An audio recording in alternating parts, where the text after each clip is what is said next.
8 നോയമ്പിന്റെ 4-ാം ദിവസം. ഇന്നത്തെ സമൂഹത്തിൽ നാം നേരിടുന്ന വെല്ലുവിളികൾ മുൻകാലങ്ങളിൽ നിന്ന് വ്യത്യസ്തമാണ്. സമൂഹ മാധ്യമങ്ങളിലൂടെയുള്ള അനാവശ്യ ഇടപെടലുകൾ, സൈബർ ബുള്ളിംഗ്, അമിതമായ സ്വാർത്ഥത, ധൂർത്ത്, ലഹരിയുടെ ഉപയോഗം, കുടുംബ ബന്ധങ്ങളിലെ വിള്ളലുകൾ എന്നിങ്ങനെ പല രൂപങ്ങളിൽ പാപങ്ങൾ നമ്മെ വളയം ചെയ്യുന്നു. ഈ പാപങ്ങൾ നമ്മുടെ ആത്മീയ ജീവിതത്തിനെ മാത്രമല്ല, മാനസികവും ശാരീരികവുമായ ആരോഗ്യത്തെ ദോഷകരമായി ബാധിക്കുന്നു. ഇവിടെയാണ് നോമ്പിന്റെ പ്രസക്തി.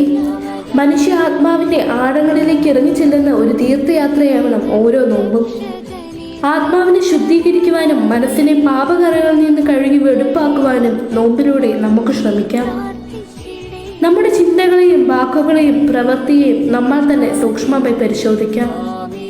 അനാവശ്യ ചിന്തകളും മോശമായ വാക്കുകളും മനഃപൂർവ്വമായി ബോധത്തോടെ ഒഴിവാക്കാം. ജപമാലയിലെ ഓരോ മണിയിലും നമ്മുടെ ആത്മാർത്ഥമായ അപേക്ഷകളും പശ്ചാത്താപങ്ങളും പ്രതിഫലിക്കണം. അപ്പോൾ നമുക്ക് ദൈവമാതാവിന്റെ വിശുദ്ധിയോട് പങ്കുചേരാം. സഹരക്ഷയുടെ പുണ്യജന്മത്തിൽ ആഹ്ലാദിക്കാം.